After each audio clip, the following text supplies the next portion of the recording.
Hi hello നമസ്കാരം. Venice കിച്ചണിലേക്ക് എല്ലാവർക്കും സ്വാഗതം. എല്ലാവർക്കും സുഖമാണെന്ന് വിശ്വസിക്കുന്നു. ഇവിടെ കുഴപ്പമില്ലാണ്ടൊക്കെ പോണു. എല്ലാവരും സുഖമായിരിക്കണു, കുഴപ്പമൊന്നുമില്ല.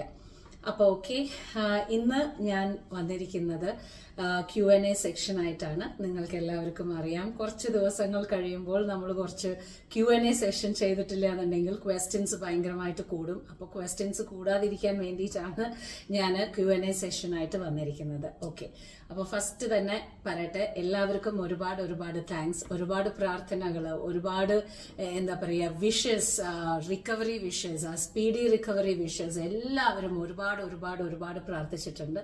ഒരുപാട് താങ്ക്സ്. മുന്നേ കുഴപ്പമൊന്നുമില്ല. അവന്റെ സ്റ്റിച്ച് കാര്യങ്ങളെല്ലാം തന്നെ നമ്മൾ റിമൂവ് ചെയ്തു. അവനിപ്പോ കുഴപ്പമില്ല, എല്ലാം ഓക്കെ ആയിട്ട് വരുന്നു. സ്റ്റിൽ ആ ഒരു എന്താ പറയാ ഫിസിയോതെറാപ്പി 3rd സ്റ്റേജ് എന്നുള്ള ലെവലിലേക്ക് പോയിക്കൊണ്ടിരിക്കുകയാണ്. ഇപ്പോ ഒരു നല്ലൊരു കാര്യം എന്താണെന്ന് വെച്ചാൽ അവന്റെ ഭക്ഷണവും കാര്യങ്ങൾക്കും ഒക്കെ വേണ്ടിയിട്ട് അവൻ താഴെ വന്ന് കഴിക്കാനുള്ള ലെവലിലേക്ക് ആയിട്ടുണ്ട്. അപ്പോ ഇടയ്ക്കിടയ്ക്കായിട്ടുള്ള രീതിയിൽ അവൻ വരും. വലുതായിട്ട് ബുദ്ധിമുട്ട് അവന് തോന്നുന്നില്ല എന്ന് കാണുന്ന സമയത്ത് അവൻ താഴത്തേക്ക് വന്നിട്ട് കഴിക്കാറുണ്ട്. പിന്നെ ചില എക്സസൈസുകൾ എന്താണ് പറയാ, നമ്മുടെ സ്റ്റെപ്പില്ലേ, ആ സ്റ്റെപ്പിൽ ഇങ്ങനെ ചാടിയിട്ടുള്ള ലെവലിലേക്ക് എനിക്കത് കാണുമ്പോൾ കുറച്ച് പേടിയാണ്. അപ്പോൾ അതുപോലെ ഫിസിയോതെറാപ്പിസ്റ്റ് പറഞ്ഞു കൊടുത്തിട്ടുണ്ട്, അതുപോലെ ചെയ്യുന്നുണ്ട്. എല്ലാം ഓക്കെ ആയിട്ട് പോകുന്നു. ഈശ്വരന്റെ അനുഗ്രഹം കൊണ്ട് എല്ലാം നന്നായി കഴിഞ്ഞു. ബിക്കോസ് ഇതൊക്കെ വലിയൊരു അവര് എന്താ പറയാ, എന്നെ സംബന്ധിച്ചിടത്തോളം ഒരുപാട് പേര് പറഞ്ഞിട്ടുണ്ടായിരുന്നു ഇതൊക്കെ വളരെ കോമൺ ആണ് എന്നുള്ളത്. നോക്കൂ, കോമൺ ആണെങ്കിലും ഒരു ഇഞ്ചുറി ആണെന്നുണ്ടെങ്കിലും ഒരു നോർമൽ ആയിട്ടുള്ള ഒരു കാര്യമാണെങ്കിലും ഒരു ചെറിയ സ്റ്റിച്ച് ആണെങ്കിലും നമുക്ക് പേടി തന്നെയാണ് അല്ലെ. നമുക്കൊരു പാരന്റ് എന്നുള്ള നിലയിൽ നമ്മൾക്കത് കാണുന്ന സമയത്ത് അവനെ എന്താണ് ഡ്രസ്സൊക്കെ ചെയ്യിപ്പിച്ച് അവന്റെ ആ ഒരു പ്രൊസീജിയറൊക്കെ കണ്ട് എന്റെ കുട്ടി പോണൂന്ന് കാണുന്ന സമയത്ത് എന്റെ നെഞ്ച് പെടഞ്ഞത് അതൊരു ചെറിയ സംഭവമാണെങ്കിൽ പോലും നമുക്ക് അങ്ങനെ തന്നെ ആയിരിക്കും അല്ലെ. അപ്പോ യെസ്, എല്ലാം നന്നായി കഴിഞ്ഞു. Thanks to the real hero എന്ന് വേണമെങ്കിൽ പറയാം, ഡോക്ടർ ഹെർവേ. ഞാൻ ഒരിക്കലും മൂപ്പർക്ക് എത്ര കടപ്പാടുണ്ട് എന്നുള്ളത് എനിക്ക് പറഞ്ഞറിയിക്കാൻ പറ്റില്ല. പിന്നെ ഡോക്ടറോട് കൂടിയിട്ടുള്ള അവന്റെ ആ ഒരു ഫ്രണ്ട്ഷിപ്പ്, അവര് തമ്മിലുള്ള ഫ്രണ്ട്ഷിപ്പ്, ആ ഒരു കാഷ്വൽ ടോക്ക് ആയാലും ശരി, അത് അവനെ കൊണ്ടുപോകുന്ന രീതി ആയാലും ശരി, അത് നമുക്ക് കറക്റ്റായിട്ട് മനസ്സിലാക്കാൻ പറ്റുന്നുണ്ട്. ആ മനു അങ്ങനെ അവരുടെ കൂടെ ആ ഡോക്ടേഴ്സിന്റെ കൂടെ ഇൻവോൾവ് ആയിട്ടുള്ളത് കാണുന്ന സമയത്ത് നമുക്ക് ഒരുപാട് സന്തോഷമുണ്ട്. യെസ്, അവന് ടൈമായി പോവാനായിട്ട്. നമ്മൾ ഓഗസ്റ്റിലാണ് പോകുന്നത് അവനെ സെറ്റിൽ ഡൗൺ ചെയ്യാനായിട്ട്. അവിടെ പോയി വീടെടുത്ത് കൊടുക്കണം, എല്ലാം തന്നെ ചെയ്യാനുണ്ട്. ഇനി വരുന്നു നമ്മുടെ കാര്യങ്ങളെല്ലാം. ഓക്കെ, അപ്പോ യെസ്, ഇന്ന് നമ്മൾ ചെയ്യാൻ പോകുന്നത് Q&A സെഷനാണ്. ഒരുപാട് കാര്യങ്ങൾ ചോദിച്ചിട്ടുണ്ടായിരുന്നു, നമുക്ക് ഓരോന്നായിട്ട് നമുക്ക് കാണാം. ഓക്കെ, സോ ഫസ്റ്റ് ചോദ്യം വന്നിരിക്കുന്നത്, ഞാൻ എല്ലാം എന്താണ് പറയാ, ചില ചോദ്യങ്ങൾ ഞാൻ യൂട്യൂബിൽ കമന്റ് ആയിട്ടുള്ളത് തന്നെ എടുക്കുന്നുണ്ട്. അപ്പോ അത് എന്താണ് പറയാൻ കാരണം എന്ന് വെച്ചാല്, ബേസിക്കലി ഒരുപാട് പേര് പറയുന്ന ഒരു കാര്യം എന്താ വെച്ചാൽ, ഇത്രയും സംഭവങ്ങൾ എല്ലാം ഒറ്റയ്ക്കാണ് ചെയ്യണത്, ഇത്രയും കുക്കിംഗ് ഒക്കെ ഒറ്റയ്ക്കാണ് ചെയ്യുന്നത്, നിങ്ങൾക്ക് ആരും തന്നെ ഇല്ലേ, വെറുതെ എന്തെങ്കിലും ഒന്നും കാട്ടിക്കൂട്ടണ്ട. ബേസിക്കലി എല്ലാവർക്കും, എന്നെ ഫോളോ ചെയ്യുന്ന എല്ലാവർക്കും അറിയാം, എന്റെ വീട്ടില് നമ്മുടെ കൂടെ നമ്മളെ സഹായിക്കാൻ സൂസൻ മാത്രമേ ഉള്ളൂ. നമ്മൾ വേറൊരാളെയും വെച്ചിട്ടില്ല. ഓക്കെ, സൂസൻ നമ്മുടെ കൂടെ തന്നെയാണ്. സൂസൻ എന്ന് പറയുന്ന ആ വ്യക്തിയെ കണ്ട ആൾക്കാർക്ക് അറിയാം അവർ ഏത് നാഷണാലിറ്റി ആണെന്ന്. അവർ ആഫ്രിക്കൻ ആണ്. ഓക്കെ, അപ്പോൾ അവർ ആഫ്രിക്കൻ ആണെങ്കിൽ അവര് നമുക്ക് നമ്മുടെ കുക്കിങ്ങിൽ എന്ത് സഹായിച്ചു തരും? ഏറിക്കഴിഞ്ഞാൽ അവരെന്ത് ചെയ്യും? ക്ലീൻ ചെയ്യും. അതേമാതിരി തന്നെ അവർക്ക് കട്ട് ചെയ്യാൻ പറഞ്ഞു കൊടുത്താൽ അവർ കട്ട് ചെയ്യും. അതേമാതിരി അവരുടെ അടുത്ത് അവിടെ നിന്ന് ഇളക്കൂ എന്ന് പറഞ്ഞാൽ നിന്ന് ഇളക്കും അല്ലെ. എന്നാൽ കൂടിയിട്ട് ഇളക്കുന്ന സമയത്ത് കൂടിയിട്ട് അവർ എൻ്റെ അടുത്ത് എന്താ പറയാന്നറിയോ, പദം അറിയില്ല, കരിഞ്ഞോ മറ്റോ പോയി കഴിഞ്ഞാൽ പ്രശ്നമാണ്, ഞാൻ ആ ഭാഗത്തേക്ക് നിൽക്കില്ല. അപ്പൊ കുക്കിംഗ് എന്ന് നോക്കുകയാണെന്നുണ്ടെങ്കിൽ, ഇല്ലെങ്കിൽ ബാക്കിയുള്ള എല്ലാ കാര്യങ്ങള് നമ്മൾ കൂടെ തന്നെയാണ്. ഓക്കെ, അവരെ ഒരിക്കലും നമ്മൾ നമ്മുടെ വീട്ടിലത്തെ കാര്യങ്ങൾ ചെയ്യുന്ന മാതിരി ഒരു ഹെവി കുക്കിംഗ് വരുമ്പോൾ നമ്മൾ ഒരിക്കലും അവരെ ഇൻവോൾവ് ആക്കാറില്ല. എന്താ കാര്യം എന്ന് വെച്ചാൽ, അത് ഇൻഡിവിജ്വൽ ആയിട്ട് ചെയ്യേണ്ട ഒരു കാര്യമാണ്. അതിന്റെ ABCD അവർക്ക് അറിയില്ല, പക്ഷെ അവര് എല്ലാ കാര്യത്തിലും ഞാൻ അവർക്ക് പറഞ്ഞു കൊടുക്കുന്ന പോലെയൊക്കെ അവർ ചെയ്യാറുണ്ട്. അതായത് ഇന്ന് ഉള്ളി തൊലിക്കും കേട്ടോ എന്ന് പറഞ്ഞാൽ ഞാൻ അവിയലിന് കഷ്ടം മുറിക്കായിരിക്കും. അതേമാതിരി തോരന് നിങ്ങൾ ഇങ്ങനെ ചെയ്യൂട്ടോ എന്ന് പറഞ്ഞാൽ, അതായത് വലിയ കുഴപ്പമില്ലാതെ, അത് അങ്ങടോ ആയാൽ കുഴപ്പമില്ലാത്ത പോലെ എന്തെങ്കിലും ആണെങ്കിൽ മാത്രമേ ഞാൻ കൊടുക്കാറുള്ളൂ. യെസ്, അതിനുശേഷമുള്ള കാര്യങ്ങൾ പാക്ക് ചെയ്ത് കഴിഞ്ഞ് വൺസ് ഇത് പോയി കഴിഞ്ഞു കഴിഞ്ഞാൽ ഞങ്ങൾ രണ്ടുപേരും കൂടിയിട്ടാണ് കാര്യങ്ങൾ ചെയ്യുന്നത്. ഒരു അങ്ങടും എന്നുള്ള നിലയിൽ അല്ലാതെ രണ്ടുപേരും കൂടിയിട്ടാണ് ചെയ്യുന്നത്. അന്നും ഞാൻ പറഞ്ഞിട്ടുണ്ടായിരുന്നു, ഇതില് ഞാൻ തന്നെയാണ് HR, ഞാൻ തന്നെയാണ് കുക്ക്, ഞാൻ തന്നെയാണ് ക്ലീനർ, ഞാൻ തന്നെയാണ് ചോപ്പ് ചെയ്യുന്നത്, ഞാൻ തന്നെയാണ് എല്ലാം ചെയ്യുന്നത്. നമ്മൾ ഭയങ്കരമായിട്ടുള്ള ലെവലിലേക്കൊന്നും ആയിട്ടില്ല. നമ്മൾ വളർന്നു വരുന്ന ഒരു കാര്യമാണ്. സോ എല്ലാം തന്നെ നമ്മൾ കുറച്ചായിട്ട് നമ്മൾ തന്നെ ഏറ്റെടുത്ത് കാര്യങ്ങൾ ചെയ്യണം. എല്ലാത്തിനും ഓരോരുത്തരെ വെച്ചിട്ടുണ്ട്, അങ്ങനെ വെച്ചിട്ടൊന്നുമില്ല. എല്ലാത്തിനും ഓരോരുത്തരെ വെച്ചിട്ട് നമ്മൾ കാര്യങ്ങൾ നടത്താനുള്ള ലെവലിലേക്കൊന്നും കാര്യമായിട്ടില്ല. സോ ചോദിക്കുന്ന രീതിയിൽ ചോദിച്ച ആൾക്കാരോടുള്ള മറുപടിയാണ്, എൻ്റെ വീട്ടിൽ എന്നെ സഹായിക്കാൻ നിൽക്കുന്ന ഒരു ആഫ്രിക്കൻ ലേഡിയാണ്. അവർക്ക് എന്താണോ ചെയ്യാൻ പറ്റുക ആ ഒരു പരിമിതിയിൽ അവർ ചെയ്യും. ബാക്കിയുള്ള എല്ലാ കാര്യവും ഞാനാണ് ചെയ്യുന്നത്. അതിൽ ഭയങ്കരമായി ആ കുട്ടി ഞാൻ തന്നെയാണ് ചെയ്യണത് കാണിക്കാൻ. അവനവന്റെ ഒരു സ്ഥാപനം നടക്കാൻ ഉള്ള ഒരു കാര്യമാണെങ്കിൽ നിങ്ങൾ തന്നെ ഇറങ്ങി പുറപ്പെടണം. നിങ്ങളുടെ സ്ഥാപനമാണെങ്കിൽ നാളെ മേലാൽ വിനീസ് കിച്ചൺ ഒരു റെസ്റ്റോറന്റ് എന്നെ തുടങ്ങി, ഒരു കേറ്ററിംഗ് സർവീസ് എന്നെ തുടങ്ങിയെന്നുണ്ടെങ്കിലും കാലുമേ കാല് കയറ്റി ഇരിക്കാനുള്ളതല്ല. ഞാൻ തന്നെ ഇറങ്ങിയിട്ട് പാത്രം കഴിയേണ്ടി വരും. ചിലപ്പോൾ ഞാൻ തന്നെ ഇറങ്ങിയിട്ട് അവിടെ അടുക്കളയിൽ നിൽക്കേണ്ടി വരും. നമുക്ക് വേറെ ആൾക്കാരുണ്ടെങ്കിൽ പോലും നമ്മൾ നമ്മുടെ സ്ഥാപനത്തിൽ പണി ചെയ്യുന്നതുകൊണ്ടും ജോലി ചെയ്യുന്നതുകൊണ്ടും ഒരു തെറ്റില്ല. അങ്ങനെ കാണുന്ന ഒരു വ്യക്തിയാണ് ഞാൻ. പിന്നെ വരുന്ന ചോദ്യം എന്താണെന്ന് വെച്ചാൽ, ഇതെല്ലാ പരിപാടിയും കഴിഞ്ഞിട്ട് നിങ്ങൾ പോവാണോ? യെസ്, എല്ലാ പരിപാടിയും കഴിഞ്ഞിട്ട് 5:30 മണിയാവുന്ന സമയത്ത് നമ്മൾ ഇറങ്ങും. 7 മണിയുടെ ഷിഫ്റ്റാണ് ഞാൻ എടുക്കണമെന്നുണ്ടെങ്കിൽ 7 മണിയുടെ ഷിഫ്റ്റിന് ഞാൻ കയറും. അല്ല, എനിക്ക് നേരത്തെ ഇവിടുന്ന് ഇറങ്ങാൻ പറ്റിയിട്ടുണ്ട് എന്നുണ്ടെന്നുണ്ടെങ്കിൽ നേരത്തെ ഞാൻ ഇവിടുന്ന് ഇറങ്ങും. ഈ പറയുന്ന നമ്മുടെ വീട്ടിൽ നിൽക്കുന്ന സൂസന് ഒരു ദിവസം നമ്മൾ ഓഫ് കൊടുക്കണ്ടേ? 1-2 ദിവസം അവർ ഓഫ് എടുത്തുനിന്ന് വരും അല്ലെ?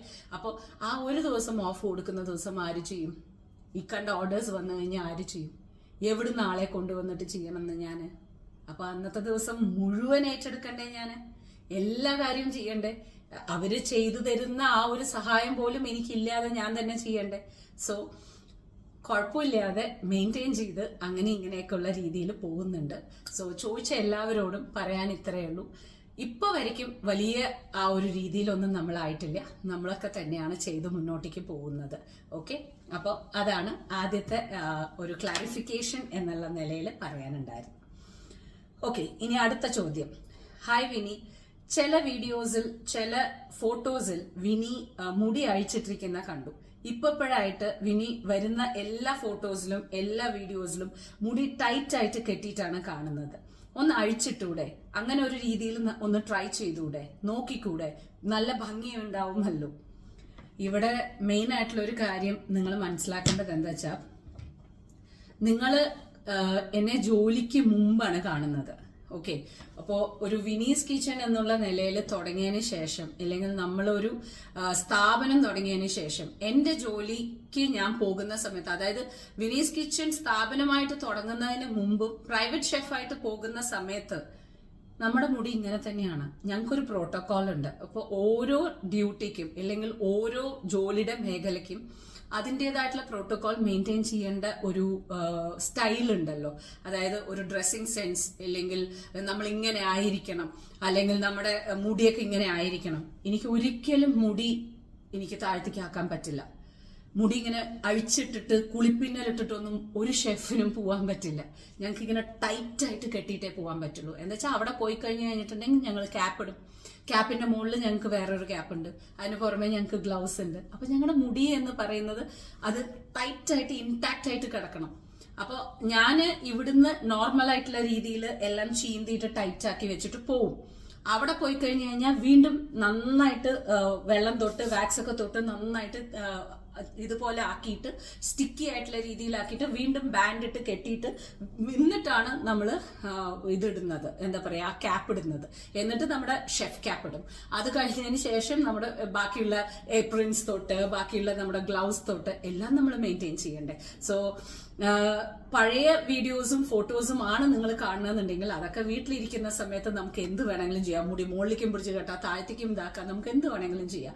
പക്ഷെ ഒരു ജോലി എന്നുള്ള നിലയിൽ നമ്മൾ പോകുന്ന സമയത്ത് അത് ഫോളോ ചെയ്തേ നമുക്ക് പറ്റൂ. അങ്ങനെ നമുക്ക് പോവാതിരിക്കാൻ പറ്റില്ല.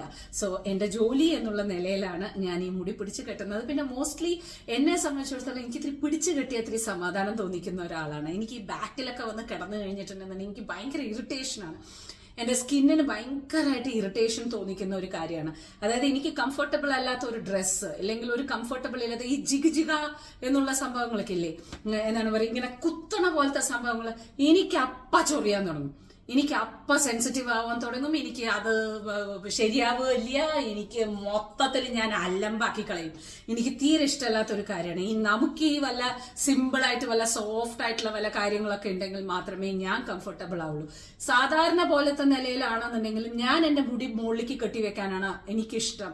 പ്രത്യേകിച്ചിട്ട് ഇപ്പോഴത്തെ ഇവിടുത്തെ ചൂടിന് എന്റെ ഗുരുവായൂരപ്പ പറയട്ടെ, ഒട്ടി ഒട്ടി ഒട്ടി ഒട്ടി പുറത്തേക്ക് ഇറങ്ങാൻ വഴിയില്ല. വല്ല ഓവന്റെ ഉള്ളിലേക്ക് തുറന്ന് പോണ പോലെയാണ് നമുക്ക് ഫീൽ ചെയ്യാറില്ല. എത്രയും പെട്ടെന്ന് ഓടിപ്പോയി കാറിന്റെ ഉള്ളിൽ കയറുക എന്നുള്ള ഒരു ലെവലിലേക്കാണ് നമ്മൾ പോയിക്കൊണ്ടിരിക്കുന്നത്. സോ മുടി മുകളിലേക്ക് കെട്ടുന്നത് തന്നെയാണ് എനിക്കിഷ്ടം. സോ എന്തെങ്കിലും നിങ്ങൾ ഓൾഡ് വീഡിയോസ് ആണ് കാണുന്ന, ഓൾഡ് ഫോട്ടോസ് ആണ് കണ്ടതെന്നുണ്ടെന്നുണ്ടെങ്കിൽ ഇതാണ് റീസൺ ഉള്ളൂ. അപ്പോൾ അതുകൊണ്ടാണ് നിങ്ങൾക്ക് എന്നെ ഇപ്പോ മുടിയൊന്നും അഴിച്ചിടാതെ കാണുന്നത്. ഓക്കെ, ഇനി അടുത്ത ഒരു ചോദ്യം വന്നിരിക്കുന്നത്, ഹായ് വിനി, മനു എവിടെയാണ് പോകുന്നത്, എവിടെയാണ് പഠിക്കാൻ താല്പര്യം മോൻ പ്രകടിപ്പിച്ചത്, നിങ്ങളും അതിന് തന്നെ സമ്മതിച്ചു കൊടുത്തതാണോ, അതോ നിങ്ങളുടെ ആ ഒരു ഫോഴ്സ്ഫുൾനെസ് കൊണ്ടാണോ അവൻ ഈ സ്ഥലത്തേക്ക് പോകുന്നത്, ഇനി എങ്ങനെയായിരിക്കും കാര്യങ്ങൾ, എങ്ങനെയാണ് നിങ്ങൾ കമ്മ്യൂട്ട് ചെയ്യാൻ പോകുന്നത്, അവൻ പോകുന്ന സ്ഥലങ്ങൾ എല്ലാം തന്നെ ഓക്കെ ആണോ, സേഫ് ആണോ? ഓക്കെ, അപ്പോൾ നേരത്തെ തന്നെ ഞാൻ പറഞ്ഞിട്ടുള്ള പോലെ നമ്മളൊന്നും തന്നെ അവനെ ഇന്നത് ചെയ്യണം, നീ ഇന്നെവിടെ ചെയ്യാൻ പാടുള്ളൂ, നീ ഇങ്ങനെയൊക്കെ വേണം, നമ്മൾ അതൊന്നും പറഞ്ഞിട്ടില്ല. അവൻ തന്നെയാണ് നമ്മളോട് വന്ന് പറഞ്ഞത്. ലൈക്ക് അവന് മെഡിസിന് പോകണം, അവൻ ഇന്ന പോലെയാണ് എഴുതാൻ പോകുന്നത്, ഇന്ന മെഡിക്കൽ എക്സാമാണ് എഴുതാൻ പോകുന്നത്, ഞാൻ ഇന്ന സ്ഥലത്തേക്കാണ് അപ്പിയർ ചെയ്യാൻ പോകുന്നത് എന്ന് പറഞ്ഞു. നമ്മളപ്പോ അവൻ പറഞ്ഞ സമയത്ത് നമ്മൾ ഒരു നല്ല കൗൺസിലിംഗ് അവരുടെ അടുത്ത് കൊണ്ടുപോയിട്ട് നമ്മൾ അതൊന്ന് അന്വേഷിച്ചു. അപ്പോൾ അന്വേഷിച്ച് അവന്റെ ഡിമാൻഡ്സ് എല്ലാം പറഞ്ഞ സമയത്ത് അവര് ഹെൽപ്പ് ഔട്ട് ചെയ്തിട്ട് പറഞ്ഞു ഇന്ന യൂണിവേഴ്സിറ്റി ഇന്നവിടെ ഉണ്ട് എന്നുള്ളത്. അവൻ വളരെ ക്ലിയർ ആയിരുന്നു. US UK വേണ്ട എന്ന് വെച്ചാൽ അവൻ ക്ലിയർ ആവണത് മാത്രമല്ല, അവന്റെ അടുത്തും നമ്മൾ കാര്യമായിട്ട് പറഞ്ഞിട്ടുണ്ടായിരുന്നു താങ്ങാൻ പറ്റില്ല. ഓക്കെ, നമുക്ക് ഫീസ് 1 കൊല്ലവും 2 കൊല്ലമല്ലല്ലോ, അവരൊക്കെ 6 കൊല്ലം 7 കൊല്ലം പഠിക്കുകയല്ലേ. അപ്പോൾ താങ്ങാൻ പറ്റില്ല മോനെ, അതുകൊണ്ട് നമുക്ക് കൊക്കിൽ ഒതുങ്ങുന്ന പോലെ നീ നോക്ക് എന്ന് നമ്മൾ ആ ഒരു കാര്യം പറഞ്ഞിട്ടുണ്ടായിരുന്നു. അപ്പൊ അവൻ ഇങ്ങനെ വന്ന് പറഞ്ഞു. അപ്പോൾ കൗൺസിലിംഗിന് നമ്മൾ അവിടെ പോയി രജിസ്റ്റർ ചെയ്തു. എഡുസ്കോപ്പ് എന്നാണ് പേര്, ഞാൻ അത് നേരത്തെ തന്നെ പറഞ്ഞിട്ടുണ്ടായിരുന്നു. അത് കഴിഞ്ഞതിന് ശേഷം അവര് കുറെ യൂണിവേഴ്സിറ്റീസിൽ പറഞ്ഞിട്ടുണ്ടായിരുന്നു. അപ്പൊ ഇവൻ പറഞ്ഞ കാര്യങ്ങൾ എന്ന് വെച്ചാൽ അവിടുന്ന് അവൻ എഴുതിയിട്ടുള്ള യൂണിവേഴ്സിറ്റി ഉണ്ടായിരുന്നു, പ്ലസ് അത് മാത്രമല്ല അവനായിട്ട് താല്പര്യമുള്ള കുറച്ച് യൂണിവേഴ്സിറ്റീസും ഉണ്ടായിരുന്നു. അതുമൊക്കെ എഴുതി എല്ലാത്തിലും കൂടി കിട്ടിയപ്പോ പിന്നെ അവിടെ ചോയ്സ് ആയിരുന്നു. ഓക്കെ, അവന് താല്പര്യമുള്ള ചോയ്സ് ആയിരുന്നു. അതായത് ഗവൺമെന്റ് റാങ്കിങ്, അതായത് വേൾഡ് മെഡിക്കൽ ഇതില് റാങ്കിങ് എത്രയാണ് വരുന്നത് എന്നുള്ളത് നോക്കലായിരുന്നു പ്രധാനമായിട്ടുള്ള കാര്യം. അത് കഴിഞ്ഞതിന് ശേഷം പിന്നെ അവൻ തന്നെ പറഞ്ഞത് നമുക്ക് ഇന്നതുപോലെ പോവാം എന്നുള്ളത്. പക്ഷെ ഇതില് നമ്മുടെ ഒരു ഫാമിലി ഫ്രണ്ടിന്റെ അടുത്ത് ചോദിച്ചിട്ടുണ്ടായിരുന്നു. ബിക്കോസ് അവരുടെ മകള് അവിടെ തന്നെയായിരുന്നു, ഡെബ്രസൺ എന്ന് പറയുന്നതിൽ തന്നെയാണ് പഠിക്കുന്നുണ്ടായിരുന്നത്.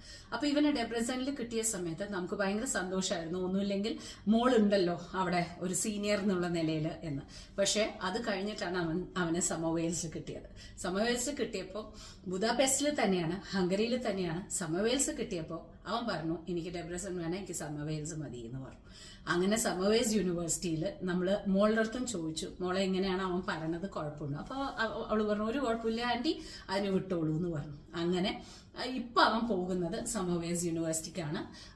യെസ്, ഇനി ആദ്യേ സരിഗമ പദനിസയാണ് ആ രാജ്യത്ത് പോയിട്ട്. ബിക്കോസ് എന്താ കാര്യം വെച്ചാൽ അവിടെ പോയിട്ട് അവന് വീട് എടുത്തു കൊടുക്കണം, അവന് എന്തൊക്കെ ആവശ്യമുണ്ടോ അതെല്ലാം ചെയ്തു കൊടുക്കണം, അത് ബാക്കിയുള്ള കാര്യങ്ങൾ എല്ലാം സെറ്റിൽ ചെയ്യണം. അവിടെ അവന് ലോക്കൽ ട്രാൻസ്പോർട്ടിന്റെ രീതിയിൽ അവനൊരു സിം കാർഡ്, ഇതൊക്കെ നമുക്ക് സഹായിക്കാൻ ഈ കൗൺസിലിംഗിന്റെ ആൾക്കാർ നമ്മളെ സഹായിക്കും കേട്ടോ.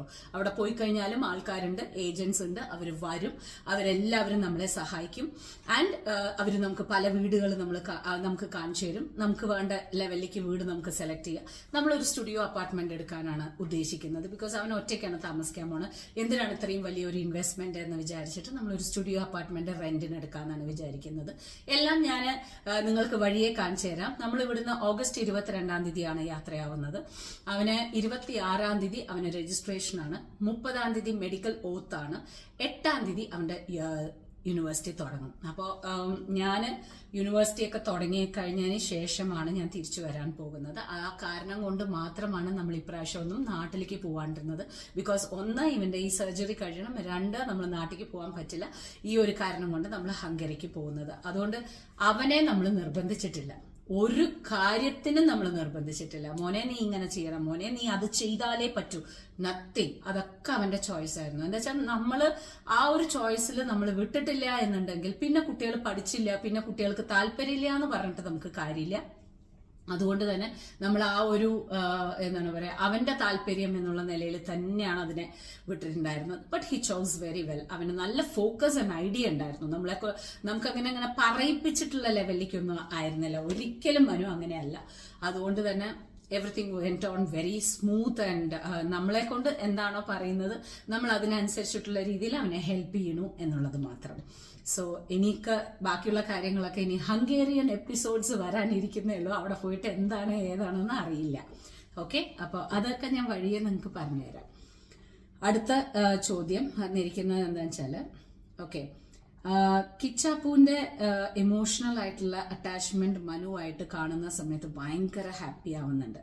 നേരെ മറിച്ച് എന്റെ വീട്ടിൽ ഇവിടെ കീരിയും പാമ്പുമാണ്. മനു പോകുന്ന സമയത്ത് കിച്ചാപ്പൂന്റെ ആ ഒരു ഇമോഷണൽ ജേർണി എങ്ങനെയായിരിക്കും എന്ന് വിനി ചേച്ചി പ്രഡിക്റ്റ് ചെയ്തിട്ടുണ്ടോ? എങ്ങനെയാണ് അവനെ വിനി ചേച്ചി ഹാൻഡിൽ ചെയ്യാൻ പോകുന്നത് എന്നൊന്ന് പറയുമോ? സിബ്ലിംഗ് അറ്റാച്ച്മെന്റ് വളരെ റെയർ ആണ്. അത് വന്നിട്ടുണ്ട് എന്നുണ്ടെങ്കിൽ ഇമോഷണലി അവർ കണക്റ്റഡ് ആയിരിക്കും എന്നാണ് പറയുന്നത്. അതുകൊണ്ട് തന്നെ വിനി ചേച്ചി ഇതൊരു വലിയ ടാസ്ക് ആയിട്ട് തോന്നുന്നുണ്ടോ? എങ്ങനെ ഡീൽ ചെയ്യാൻ പോകുന്നു വരുന്ന കാര്യങ്ങളെ? Very good question. സത്യം പറഞ്ഞ എനിക്ക് ആ ടെൻഷൻ ഇല്ല മക്കളെ, സത്യം. അത് ഞാൻ കണ്ണേട്ടനോട് ഫുൾ ടൈം പറയുന്ന ഒരു കാര്യമാണ്. എന്താ കാര്യം എന്ന് വെച്ചാൽ, ഞാൻ ഏറ്റവും ഇമോഷണലി ഡൗൺ ആവാൻ പോകുന്ന ആളാണോ എന്നുള്ളത് കണ്ണേട്ടൻ നല്ലപോലെ അറിയാം. പക്ഷെ അതിനെക്കാട്ടിലും ഇമോഷണലി ഡൗൺ ആവാൻ പോകുന്നത് ആരാണെന്ന് എനിക്ക് നല്ലപോലെ അറിയാം.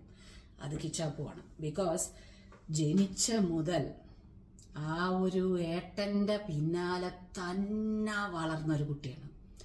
ഒരു വിധത്തിലും എന്താ പറയുക, ഇപ്പോ ഒരു കൊല്ലം കൂടിയല്ല, 6-7 മാസമായിട്ടാണ് അത് തന്നെ കിടക്കാനും റൂമിൽ പോയി കിടക്കാനും തന്നെ ഒരു റൂമിൽ പോയി കിടക്കാനും തുടങ്ങിയിരിക്കണം.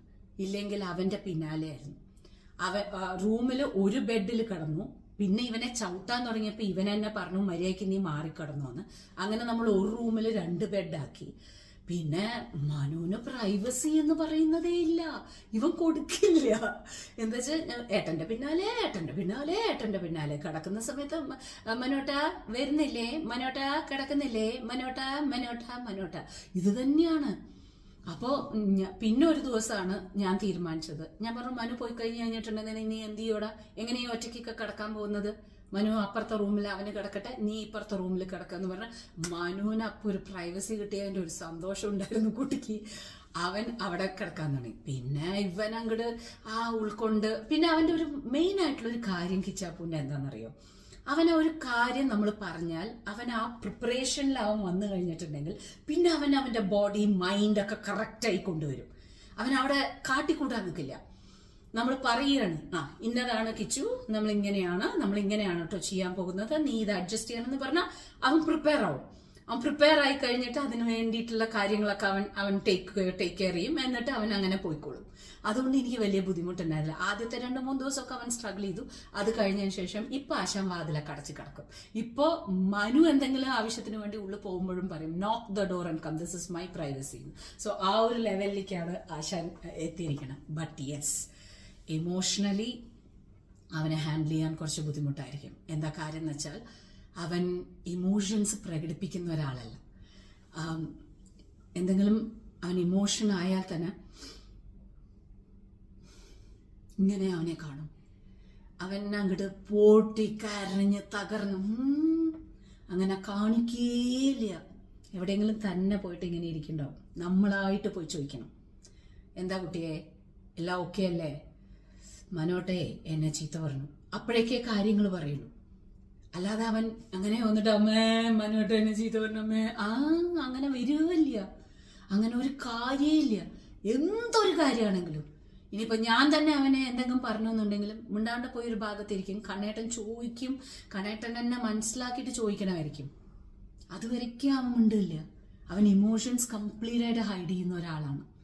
അതുകൊണ്ട് തന്നെയാണ് എനിക്ക് ഏറ്റവും പേടി ഇവൻ എങ്ങനെ ആയിരിക്കും എന്നുള്ളത്.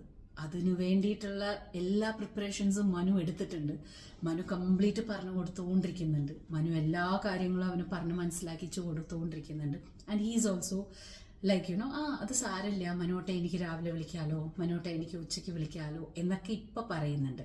പക്ഷെ പ്രാക്ടിക്കലി അത് നമ്മുടെ ലൈഫിൽ വരുന്ന സമയത്ത് അവനില്ല, അവിടെ അവൻ്റെ ഒരു സപ്പോർട്ടീവിന് അവനില്ല എന്ന് തോന്നുന്ന സമയത്ത് ഈ പറയുന്ന ഞാനടക്കം എങ്ങനെയായിരിക്കും ബിഹേവ് ചെയ്യുക എന്നുള്ളത് അറിയില്ല. കണ്ടറിയണം. എനിക്കത്ര അറിയൂ. കണ്ണേട്ടനും ഞാനും തമ്മിലുള്ള മെയിൻ പ്രശ്നം മുഴുവൻ അതാണ്. അതായത് കിച്ചു ഓൾറെഡി പറഞ്ഞു, അമ്മയല്ലേ, അമ്മ മൂത്ത മകനെയൊന്നും വിട്ടിട്ട് വരുന്ന പ്രശ്നമില്ല. അമ്മക്ക് ഇനി ഹംഗറി തന്നെ, അവൻ്റെ കൂടെ തന്നെ. എന്നെ ഇവിടുന്ന് മാറ്റിയിട്ട് ഹംഗറിയിൽ വല്ല സ്കൂളിലേക്ക് ചേർത്തച്ചാ അതായിരിക്കും നല്ലത്. ഈ അമ്മയൊന്നും ഇവിടെ വരാൻ പോടില്ല എന്ന് അവൻ ഓൾറെഡി പറഞ്ഞു. കണ്ണേട്ടൻ എൻ്റെ അടുത്ത് പറഞ്ഞുകൊണ്ടിരിക്കുന്നുണ്ട്. ഒരിക്കലും നീ പ്രതീക്ഷിക്കണ്ട, നീ അവിടെ ഉണ്ടാവുന്ന നീ പ്രതീക്ഷിക്കണ്ട. അവന് വേണമെങ്കിൽ അവൻ വിളിച്ചാൽ മാത്രം ഒരു 2-3 ദിവസം പോയിട്ട് വരും എന്നൊക്കെ കണ്ണേട്ടൻ ഒരു ഭാഗത്തേക്ക് പറയണ്ടെങ്കിലും ഞാനൊക്കെ മൂണ്ട് കേൾക്കണ്ടെങ്കിലും എനിക്കറിയില്ല ഞാനിതെങ്ങനെ ഡീൽ ചെയ്യാൻ പോകുന്നതെന്ന്. അവനെല്ലാം ചെയ്യുമായിരിക്കും. ആ ഒരു മെന്റൽ സ്ട്രെങ്ത് എനിക്ക് അത് ഗെയിൻ ചെയ്ത് വന്നേ പറ്റൂ. ബിക്കോസ് ഞാൻ ഒരുപാട് പേരെ കണ്ടിട്ടുണ്ട്, തകർന്ന് തരിപ്പണമാകുന്ന അമ്മമാരെ ഞാൻ കണ്ടിട്ടുണ്ട്. സോ എനിക്കിപ്പോൾ ഒരു താങ്ക്ഫുൾ ആയിട്ട് തോന്നിക്കുന്നത് എന്താ വെച്ചാൽ, നിന്ന് തിരിയാൻ പറ്റാതെ ജോലി ഉണ്ടല്ലോ, അപ്പോൾ നമ്മൾ അങ്ങനെ ബിസി ആവുമല്ലോ. പിന്നെ അവൻ്റെ എല്ലാ കാര്യവും നമ്മൾ ഫോൺ ചെയ്തിട്ടൊക്കെ ചോദിക്കുക, ബോട്ടമിൽ വീഡിയോ കോൾ ചെയ്യുക. അപ്പോഴും എൻ്റെ പ്രശ്നം മുഴുവൻ എന്താ അറിയോ, എൻ്റെ കുട്ടി ആര് ഭക്ഷണം കൊടുക്കും, എൻ്റെ കുട്ടി തന്നെ വന്ന് കഴിക്കണ്ടേ. ഇതൊക്കെയാണ് എൻ്റെ നെഞ്ചുരുകുന്ന കാര്യങ്ങൾ. ഇതൊക്കെ എല്ലാ വീട്ടിലും എല്ലാ അമ്മമാരും അണ്ടർഗോ ചെയ്യുന്നതൊക്കെ തന്നെയാണ്. ഞാനൊരു വലിയൊരു കാര്യമൊന്നും അല്ല. പക്ഷെ എൻ്റെ ജീവിതത്തിൽ ഇത് ആദ്യമല്ലേ, ഇത് എൻ്റെ ജീവിതത്തിൽ ഞാൻ നേരിടാൻ പോണത് ഇത് ആദ്യമല്ലേ. അപ്പം ഇനി കണ്ടറിയണം. അവൻ്റെ കാര്യമെങ്കിലും പിന്നെ ഓക്കെ എന്ന് പറയാ. എന്തൊക്കെ ആവോ ദൈവത്തിനറിയാം. എനിക്ക് ആകെപ്പാടെ ഒരു കാര്യം പറയാനുള്ളൂ, കണ്ണേട്ട ഓൾ ദ ബെസ്റ്റ്. എന്താ വെച്ചാ 2 മാനസികമായിട്ടുള്ള ഭ്രാന്തുകളെയാണ് കണ്ണേട്ടൻ ഹാൻഡിൽ ചെയ്യാൻ പോണത് ഒരാള് വീട്ടിൽ നിന്ന് മാറി നിൽക്കുമ്പോഴേക്കും. സോ അവൻ എന്താണ് പറയുക, ഞാൻ പറഞ്ഞു, മോനെ നീ പഠിക്കണ്ടടാ, നിനക്ക് എപ്പൊക്കെ പരീക്ഷയുണ്ടോ അപ്പോഴൊക്കെ അമ്മ വരാടാ, നീ ടെൻഷൻ ഇല്ലാണ്ട് പരീക്ഷ എഴുതിക്കോ, ഞാൻ വന്ന് നിന്നിട്ട് നിനക്ക് വേണ്ടതൊക്കെ ചെയ്യാം. അപ്പോഴാണ് മനു പറഞ്ഞത്, എല്ലാ ആഴ്ചയും 2 പരീക്ഷയുണ്ടമ്മ. അപ്പോഴാണ് കിച്ചു പറഞ്ഞത്, അല്ല അതിനേക്കാട്ടിലും വരെ എന്നെ അവിടെ ഒരു സ്കൂളിൽ ചേർത്തുകയാണെങ്കിൽ നമുക്ക് ഇവിടെ നോക്കെ കൂടി അങ്ങോട്ട് പോവാം, അച്ഛ വന്നു പോട്ടെ, അതായിരിക്കും കുറച്ചും കൂടി നല്ലത്. ഞങ്ങൾ ഇങ്ങനെയൊക്കെ തമാശയും രീതിയൊക്കെ ആയിട്ട് പോകുന്നുണ്ട്. ദിവസങ്ങൾ അടുക്കുന്തോറും എൻ്റെ നെഞ്ചെടുപ്പ് കൂടുന്നുണ്ട്. എനിക്കറിയില്ല എങ്ങനെയാണ് ഇനിയിപ്പോൾ എല്ലാം കഴിഞ്ഞതിന് ശേഷം നിങ്ങളുടെ മുമ്പിൽ വന്ന് തകർന്ന് തരിപ്പണമായി ഇരുന്ന് കരയുമെന്നും എനിക്കറിയില്ല. സോ എല്ലാം വെയിറ്റ് ആൻഡ് വാച്ചിലാണ് ഞാൻ നിർത്തിയിരിക്കുന്നത്. സോ ഇതാണ് കിച്ചുവിനെ ഇമോഷണൽ ആയിട്ടുള്ള രീതിയിൽ മെന്റലി എങ്ങനെ പ്രിപ്പയർ ചെയ്യണം എന്നുള്ളത്. 2 പേരെയും പ്രിപ്പയർ ചെയ്യാനുണ്ടേ, എന്നെയുണ്ട് അവനെയുണ്ട്. അപ്പോൾ അങ്ങനെയുള്ളൊരു രീതിയിൽ പോണു. കുഴപ്പമില്ല, നോക്കാം. എന്താ വെച്ചാൽ ഇതൊക്കെ നടക്കണ്ടേ, അവൻ്റെ നല്ലതിന് വേണ്ടിയിട്ടല്ലേ, അവന് പോണമല്ലോ. ഫുൾ ടൈം നമ്മുടെ പിന്നാലെ നിൽക്കാൻ പറ്റില്ലല്ലോ. എന്തായാലും നോക്കാം കാര്യങ്ങൾ. ഓക്കെ, അപ്പോൾ എനിക്ക് തോന്നുന്നു നമ്മുടെ ടൈം ഒരുപാടായി, 24 ആയി കഴിഞ്ഞു, 24 മിനിറ്റോളം.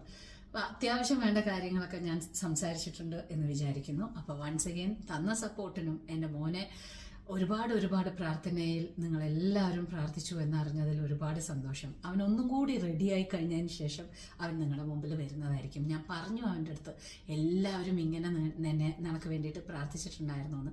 അപ്പോൾ ഇപ്പോൾ ആ ഒരു സ്ട്രെങ്ത്തിൽ അവൻ എത്തിയിട്ടില്ല. അത് കഴിഞ്ഞ് കഴിഞ്ഞാൽ അവൻ എന്തായാലും നിങ്ങളുടെ അടുത്ത് വരും കേട്ടോ. എല്ലാവരോടും താങ്ക്സ് പറയാൻ, അവന് വേണ്ടി പ്രാർത്ഥിച്ച ഓരോരുത്തരോടും ഞാൻ ഒരുപാട് നന്ദി പറയട്ടെ ഈ ഒരു സമയത്ത്. Thank you so much for always supporting me. നമുക്ക് വീണ്ടും കാണാം പുതിയൊരു വീഡിയോയുമായി. Till then take care and by.